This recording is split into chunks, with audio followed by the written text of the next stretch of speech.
नमस्कार। आप सभी का पुनः इस YouTube कक्षा में मैं हरीश कुमार पांडे आप लोगों का स्वागत करता हूं। Students for holistic development of humanity programme के तहत इस कोविड-19 महामारी की तीसरी लहर में हम लोग घर बैठे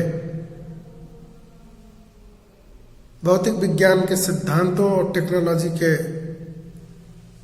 आविष्कार प्रयोगों का हम लोग शिक्षा जगत में प्रयोग करके इससे लाभान्वित हो रहे हैं। पिछली कक्षा में बीएड प्रथम वर्ष के course 1 childhood and growing up विषय के अंतर्गत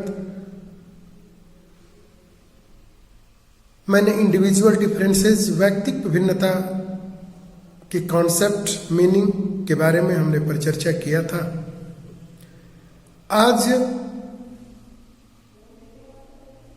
इस वीडियो में हम लोग व्यक्तिगत विभिन्नता के क्या प्रकार होते हैं उसके बारे में हम लोग चर्चा करेंगे। मैंने बताया था कि जब भी आप लोग इस audio visual teaching material learning aid को आप लोग देखें, अपने साथ एक नोटबुक और एक पेन रखें, कठिन बातों को नोट कर लें, जहां पे समझने में सहायता मिल रही है उसको नोट्स जैसा बनाएं, और जो कॉन्फ्लिक्ट कर रहा है आप उसको नोट कर लीजिए। ऑनलाइन कक्षाओं में हम लोग उस पर एक संवाद स्थापित करके इंटरेक्शन करते हुए हम लोग उन बातों को और बेहतर तरीके से सीखने का हम लोग प्रयास करेंगे। पिछली वीडियो में मैंने बोला था कि शिक्षा एक सातत्य है, ये निरंतर चलने वाली प्रक्रिया है। ऐसी बात नहीं है कि पिछली बार हमने नहीं सीखा और आज भी नहीं सीख पाएंगे। ये निरंतर चलने वाली प्रक्रिया है। पिछली बार बहुत अच्छे तरीके से हमने सीखा, इस बार हो सकता है बहुत अच्छे तरीके से न समझ पाए। पिछली बार बहुत अच्छे तरीके से समझा, हो सकता है इस बार और बेहतर तरीके से समझ पाए। पिछली बार नहीं समझ सके थे, इस बार हो सकता है अच्छे तरीके से समझ सकते हैं। इसलिए शिक्षा एक सातत्य है, निरंतर चलने वाली प्रक्रिया है। जो जितना ज्यादा परिश्रम करेगा, जो जितना ज्यादा समय देगा,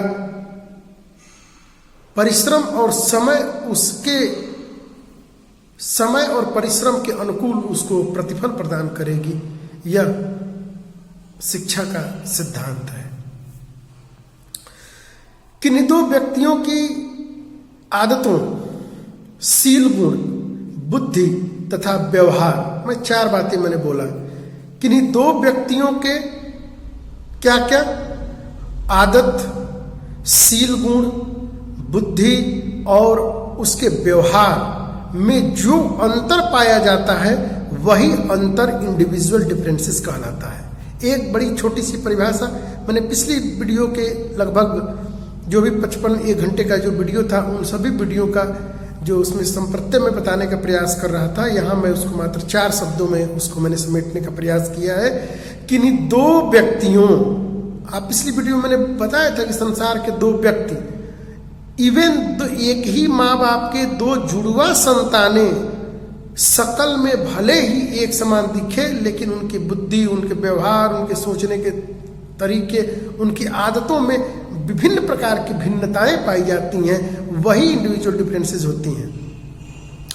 तो उसी पर आज मैंने कहा कि इन्हीं 2 व्यक्तियों की आदत, शील गुण को अंग्रेजी में बोलते हैं ट्रैट थ्योरी।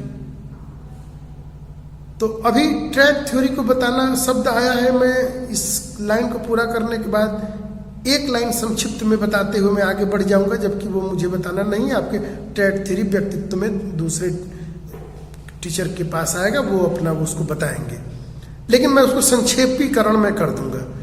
किन्हीं 2 व्यक्तियों की आदत, दूसरा शील गुण, तीसरा बुद्धि और चौथा उसका अन्य व्यवहार, इन सभी में जो अंतर पाया जाता है वही व्यक्ति का इंडिविजुअल डिफरेंसेस है। बहुत छोटी सी परिभाषा। इसी ढंग के आधार पर व्यक्ति के शारीरिक मानसिक गुणों में जो स्पष्टता दृष्टिगोचर होती है वह इंडिविजुअल डिफरेंसेस, व्यक्तिक विभिन्नता होती है।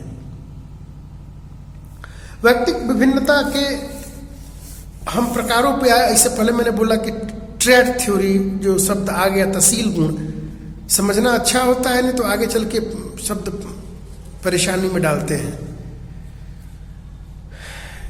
एक रिक्वेस्ट हमेशा रहता है कि आप लोग हमेशा नई नई बातों को सीखने का प्रयास कीजिए, और जो नई बातें आए उसको लिखिए, उसको नोट डाउन कीजिए, तभी आप लोगों को वो बातें समझ में आएंगे।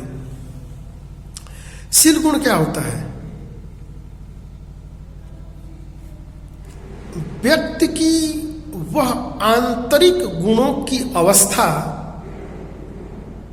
जो कैसी भी परिस्थितियों में या किसी भी प्रकार की स्वाभाविक या कृत्रिम परिस्थितियों में वह परिवर्तित नहीं होती है, वही उसका शील गुण कहलाती है। नहीं समझ में आया? उदाहरण देता हूं, तुरंत समझ में आ जाएगा। जैसे महात्मा गांधी की सत्य और अहिंसा,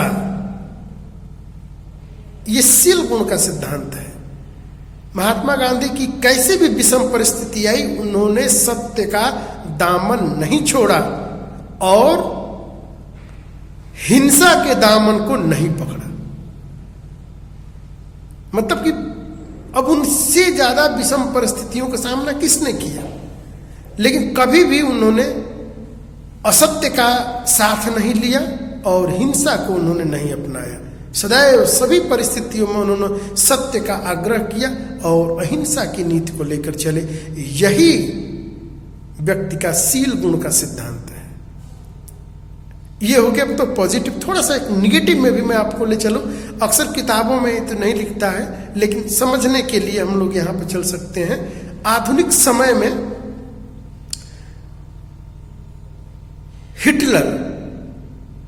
हिटलर मतलब एक प्रभुत्ववादी सत्ता से या विचारधारा से भरा हुआ व्यक्ति, वो उसका माने परिस्थिति कैसी भी है वो उसका बदला नहीं, तानाशाही रवैया हमेशा बना रहा। यह इसका शील गुण है। कितना भी प्रवचन, कितनी भी अच्छी शिक्षाएं, कितनी भी अच्छी विद्या, कितनी भी अच्छी कौशल, कितने भी अच्छे सत्संग, सब कुछ दे दीजिए, वह उसके गुणों में लेश मात्र भी परिवर्तन नहीं आएगा। कुछ बदलाव दिखते जरूर हैं, लेकिन होता नहीं है। जैसे वो मूल अवस्था में आएगा, जैसे बिच्छू है, उसकी प्रकृति है डंक मारना, कितना भी कीजिए, वो जब अपनी मूल प्रकृति में आएगा वो डंक मार देगा। सांप काट ही देगा, कितना भी दूध पिलाए, और उसके अंदर विष ही बनेगा। क्यों? क्योंकि उसकी वही प्रकृति है। ठीक उसी प्रकार आधुनिक समय में किंग जोन नाम सुना होगा, ये भी शील गुण के ट्रेड थ्योरी है। पूरा विश्व के लिए ये लोग अभिशाप बने हुए हैं, पूरी मानवता के दुश्मन। तो शील गुण के जो सिद्धांत हैं, यह कैसी भी खुशी के भी माहौल है, फिर भी चेहरे पर बज रहे हैं। तो ये शील गुण के सिद्धांत हैं जो किसी परिस्थितियों में बदलते नहीं हैं। तो चूंकि शब्द आ गया था तो मैंने उसको बता दिया, और हम लोग फिर वहीं चलेंगे, व्यक्तिक विभिन्नता के प्रकार। और इसके जो सिलेबस में आप लोगों का है क्षेत्र, एरिया, मीनिंग हो गया है नेचर, एरिया और काजेज। तो आज हम लोग व्यक्तिक भिन्नता के प्रकार, बहुत ही बढ़िया आज टॉपिक होगा।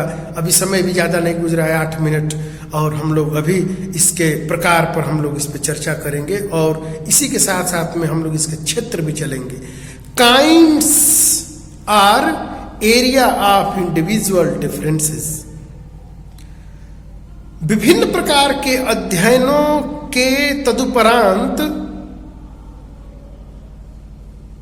जो सिद्धांत बने उन सिद्धांतों के आधार पर इंडिविजुअल डिफरेंसेस के प्रकार विभिन्न विद्वानों के द्वारा अलग अलग प्रकार से दी गई, तथापि कुछ विद्वानों की मिश्रित रूप हम लोग यहाँ पे समझने का प्रयास करेंगे कि किस किस आधार पर इंडिविजुअल डिफरेंसेस तय होता है। जैसे पहला है फिजिकल डेवलपमेंट, शारीरिक विकास। हम लोग आम बोलचाल की भाषा में कहते हैं कि जब किसी व्यक्ति को स्टेशन बाजार रिसीव करने जाते हैं या कोई हमारे रिश्तेदार आते हैं तो हम कहते हैं कैसे पहचानेंगे। अमुक व्यक्ति कहता है कि पहचान जाएंगे 6 फुट्टा जवान है, मतलब उनकी हाइट 6 फीट की है, दूर से ही पहचान में आ जाएंगे। शारीरिक विकास, अरे पहचान में आ जाएंगे बहुत दुबले पतले हैं, बहुत मोटे हैं।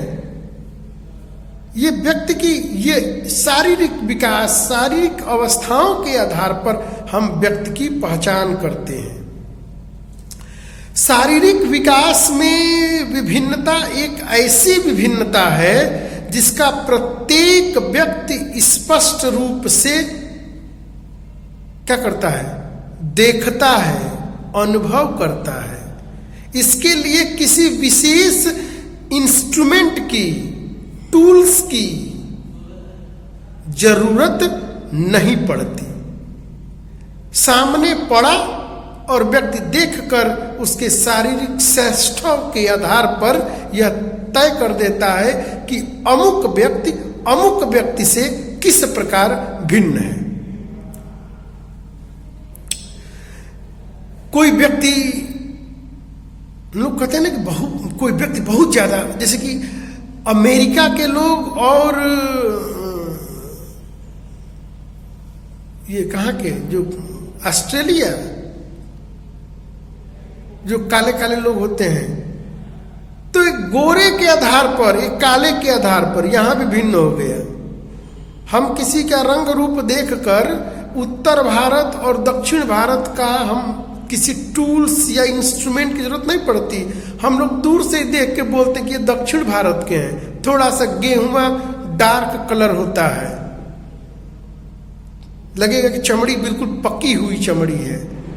और उत्तर भारत के लोग थोड़ा देखने से लगेगा अच्छा बहुत सुंदर स्मार्ट हैं, उत्तर भारत के हैं, दिल्ली के हैं, समझ में आ जाएगा। हम लोगों के क्षेत्र के झारखंड, बिहार, उत्तर प्रदेश के लोग सामान्य हाइट का एक, पश्चिम को छोड़ दिया जाए तो एक औसत हाइट है, और वहीं पंजाब, हरियाणा, दिल्ली, थोड़ा उत्तर प्रदेश का पश्चिम भाग, मेरठ वगैरह, इधर के शारीरिक श्रेष्ठों लंबे तगड़े 6-6 फीट के लोग होते हैं। तो शारीरिक विकास के आधार पर हम लोग वैयक्तिक विभिन्नता, बहुत जिनके माँ बाप की हाइट बहुत अच्छी होती है, लंबी हाइट हो, माता पिता दोनों की, उनके ऊपर उनके भी दादाजी की और दादी की हाइट अच्छी हो, उनके भी कुल खानदान में जो भी बच्चे होते हैं उनकी भी हाइट बहुत अच्छी होती है। इंडिविजुअल डिफरेंसेस, गोरे पिता के गोरी गोरी संतानें, इंडिविजुअल डिफरेंसेस तय हो जाता है किसके आधार पर, शारीरिक विकास के आधार पर। छोटे कद वाले, लंबे कद वाले, कृशकाय, दुबले, मोटे, बड़े चेहरे वाले, किसी के बाल ही नहीं है, ये सब इंडिविजुअल डिफरेंसेस में शारीरिक फिजिकल डेवलपमेंट के अंतर्गत आता है। इसके अलावा अन्य और जितनी भी बातें होंगी, जिनके घरों में लोग मोटे मोटे होते हैं, उनके भी लोग कहते हैं दूर से पहचान में आ जाएगा कि उन्हीं की संतान है। वैयक्तिक विभिन्नता, यहाँ पर सब शारीरिक विकास की और जितनी भी अवस्थाएं की कल्पना हम आप लोग कर सकते हैं वो सब शारीरिक विकास में आ सकती हैं। दूसरा हम लोग पढ़ेंगे मानसिक विकास, बहुत महत्वपूर्ण है। शिक्षा के क्षेत्र में मानसिक विकास सबसे महत्वपूर्ण भाग है। पूरे 84 लाख योनियों में जितनी भी योनियां हैं उन सभी में मनुष्य श्रेष्ठ है। क्यों श्रेष्ठ है? क्योंकि वह बुद्धि को धारण किए हुए है, और जिसकी जितनी ज्यादा बुद्धि जागृत अवस्था में होती है, अगर बुद्धि की जागृत अवस्था को हम लोग प्रज्ञा बोलते हैं, और वो जागृत अवस्था प्रज्ञा को धारण किया हुआ व्यक्ति समाज में बहुत ज्यादा आदर प्राप्त करता है, सम्मान प्राप्त करता है, प्रत्येक अवसरों पर उसकी पूछ होती है। समाज में हर क्षेत्र में इस बुद्धिमान लोगों की पूछ भी होती है, आदर भी होती है, कद्र भी होती है। लोग अपने अपने हितों के आधार पर उसको ले जाया करते हैं। मानसिक विकास, स्वामी विवेकानंद कुशाग्र बुद्धि के धनी। पता चल रहा है कि हम लोग समाज में अपनी परिवारों में 2 बच्चों में देखेंगे कि एक व्यक्ति अधिक बुद्धिमान कुशाग्र वाला होगा, जबकि एक बालक कम बुद्धिमान या कम कुशाग्र वाला होगा।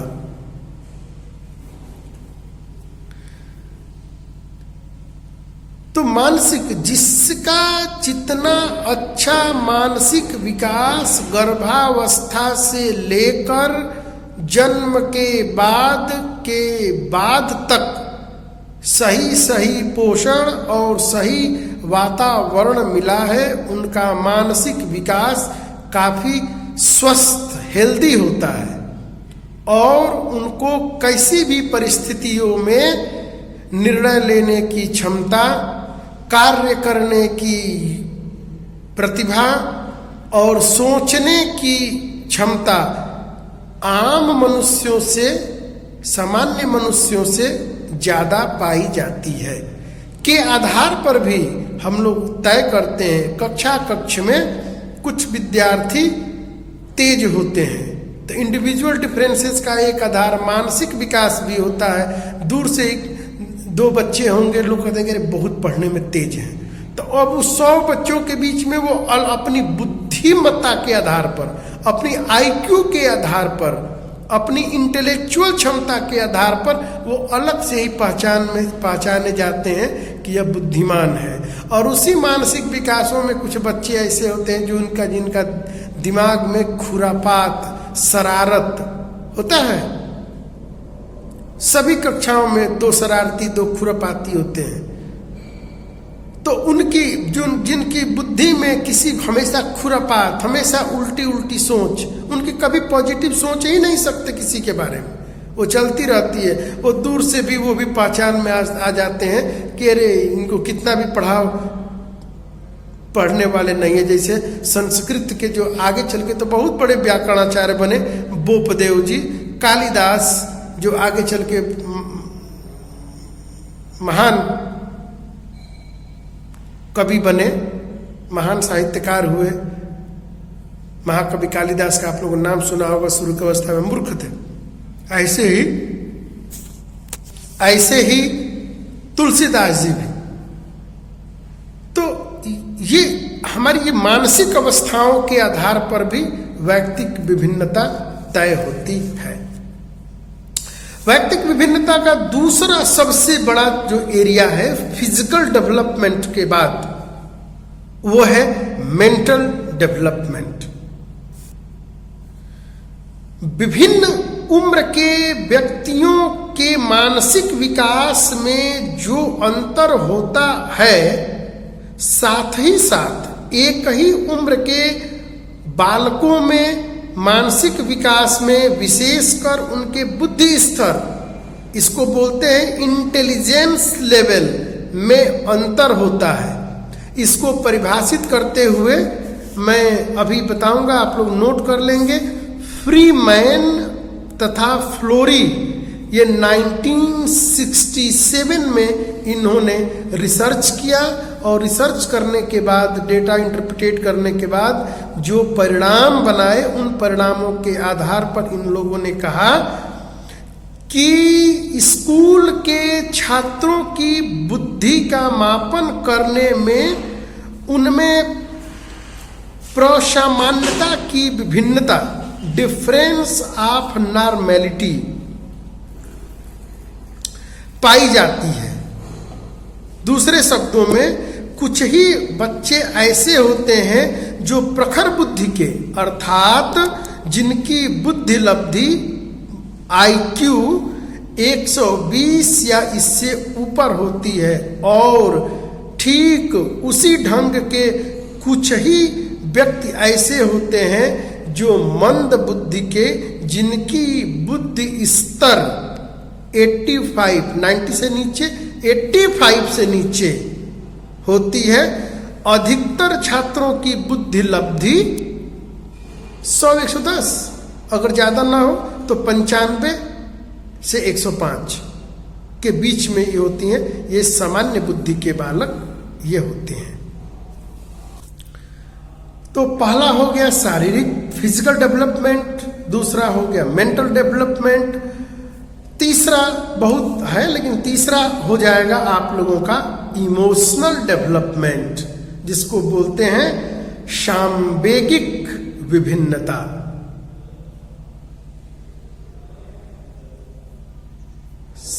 मैंने गलत शब्द बोल गया, इमोशनल डिफरेंसेस, सांवेगिक विभिन्नता। विभिन्नता का अर्थ से इंग्लिश डिफरेंस होता है, तो इमोशनल डिफरेंसेस। बालकों में सांवेगिक विभिन्नता भी पाई जाती है।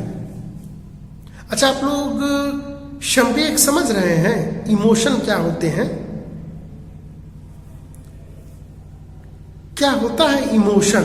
लोग बोलते हैं ना, बहुत लड़का इमोशनल है, इनके तो नकिए पे खींच रहती है। खींच, ये शब्द सुना होगा आप लोगों ने आम बोलचाल की भाषा में। संवेग व्यक्ति की उत्तेजना की अवस्था को हम लोग संवेग कहते हैं। एक लाइन की परिभाषा। मैं बहुत छोटी छोटी परिभाषाओं को तैयार कर रखता हूं, लंबी लंबी परिभाषाएं जो किताबों में आप लोग भूल जाएंगे, हम लोग भूल भी जाते हैं। तो व्यक्ति की उत्तेजना की अवस्था, अब घर में कोई आपका कोई कीमती सामान किसी ने गिरा दिया, तोड़ दिया, तो आपकी जो अवस्था होगी उत्तेजना की, वो क्या होगी? क्रोध, आवेग, गुस्सा, चिड़चिड़ापन, झगड़ा पर उतारू करना, जोर जोर से चिल्लाना, आंखें लाल पीली और भौहें तन जाना, ये संवेग हो गया क्रोध का। आप घर पे गए और कोई अमुक आपका मित्र, बहुत अंतरंग, क्लोज, फास्ट फ्रेंड घर पे आके बैठा हुआ है, आप जैसे ही देखे आपके अंदर प्रेम, चेहरे पर हंसी, खुशी, दौड़ के जाके लिपट गए और आपके अंदर और आपके आंखों से आंसू आ गए। आप प्रसन्न चित्त मुद्रा में ठहाके लगाने लगे, दौड़ दौड़ के इनको कहाँ उठाऊं, कहाँ बैठाऊं। ये है कौन सी? ये संवेग है प्रसन्नता की। प्रसन्नता का संवेग खुशी होता है। ऐसे ही हमारे जिस प्रकार की हमारी उत्तेजना बनती है, उसी प्रकार की हमारे अंदर क्या बनते हैं? भाव बनते हैं, और वही हमारे संवेगों के रूप में निकलते हैं। किसी के कोई शोक की हो जाए, वो किसी को, कोई व्यक्ति होते हैं ना पलायनवादी, भाग जाते हैं, लंबा काम दिया, कठिन काम दिया, जल्दी भागो, पलायनवादिता। ऐसे बहुत लोग होते हैं, उनको कोई भी काम दे दो, हमसे नहीं होगा।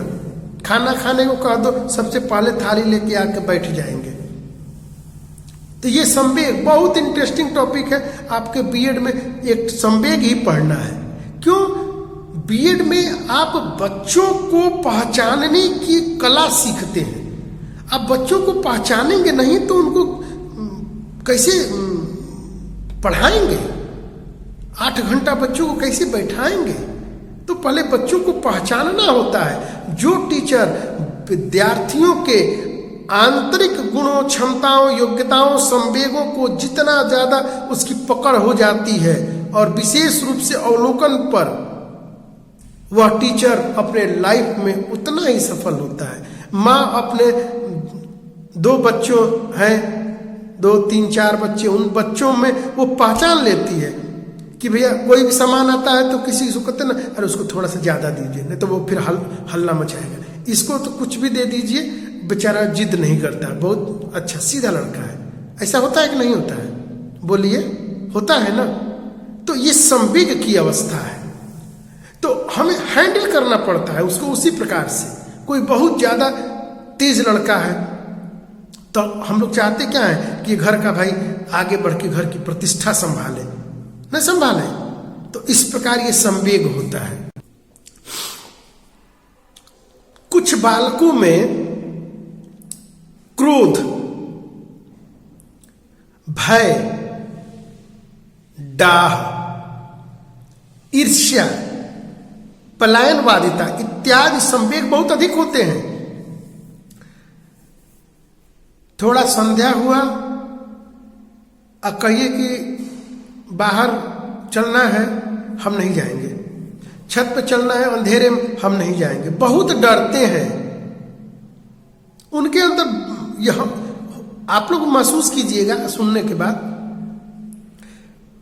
घर में 2-2, 4-4 घंटे खूब बात करेंगे, जोर जोर से चिल्ला चिल्ला कर, और माइक पकड़ा दीजिए, क्लास में डाइस पे खड़ा करा दीजिए, पोडियम पे खड़ा करा दीजिए। अब हाथ पैर थर थर थर थर कांप रहे हैं, पसीने थर थर। मुझे याद है हम लोग जब एमए में पढ़ा करते थे तो जब सेमिनार हुआ था तो टीचर, क्लासरूम सेमिनार, तो टीचर सबको बोलने का अवसर था। एक लड़का हम लोग के साथ में जो पढ़ते थे वो जब गया तो इतना पसीना गिरा, और यही महीना था जनवरी का।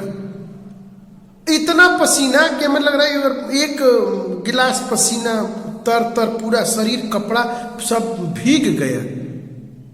तो ये संवेग है,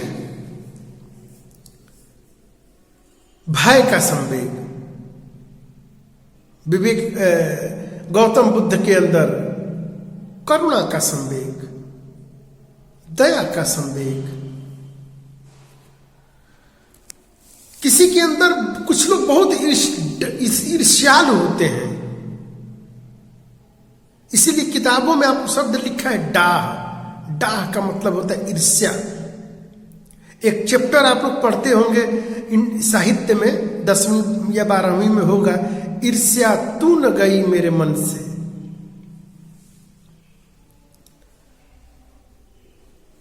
ये सब में होता है, ऐसा नहीं है कि किसी में ज्यादा माने किसी में नहीं होगा। किसी में ज्यादा किसी कम होता सब में है, लेकिन किसी में इसकी प्रबलता ज्यादा होती है। जिसकी जितनी ज्यादा प्रबलता होगी वो उतना ही ज्यादा उस संवेग को वो बाहर दिखेगा। आप लोग महसूस किए होंगे, कुछ लोग बहुत ने, आज का शब्द आ गया कि बहुत एटीट्यूड वाली है, बात बात में उनका नहीं, लोग कहते हैं कि एटीट्यूड। उसी तरह कुछ लोग होते हैं डाह, ईर्ष्या। उनके अंदर इतनी भरी होती है कि वो हर बात पर, हर विषय पर, किसी का अच्छा पहनना भी देखकर, किसी का अच्छा बोलना भी देखकर उसमें उनकी ईर्ष्या होगी, कमी ही निकालेंगे। कितना भी अच्छा पढ़ा दीजिए,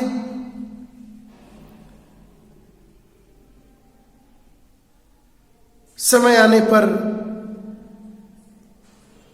इसकी प्रामाणिकता के साथ में इस उदाहरण को रखा जाएगा। समय बहुत नजदीक आने वाला है तो उसकी प्रामाणिकताएं के साथ में इस बात को रखी जाएंगी, ईर्ष्या और डाह की। तो ये हमारे संवेग होते हैं। तो इस प्रकार से कुछ बालकों में इन संवेगों की प्रबलता पाई जाती है और कुछ में इसकी कमी पाई जाती है।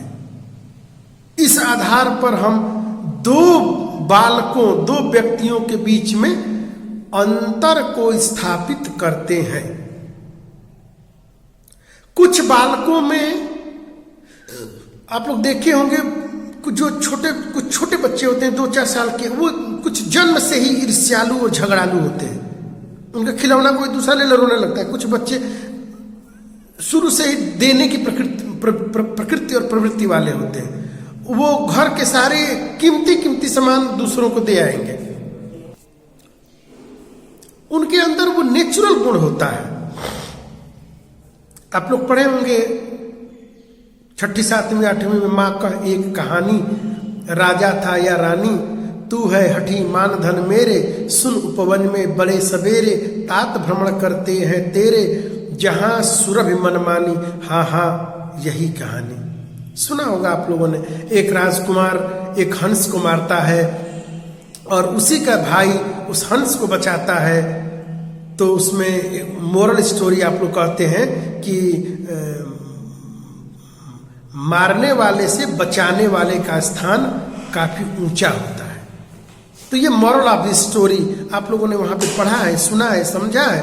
तो वो संवेग की प्रधानता है। कुछ बालक जन्म से ही स्नेही, दयालु, प्रेमी, प्यार, स्नेह लेके आते हैं, और कुछ जन्म से ही किसी के अंदर परोपकारिता, सहिष्णुता, उदारता, दया भाव वो जन्म से ही लेके आते हैं।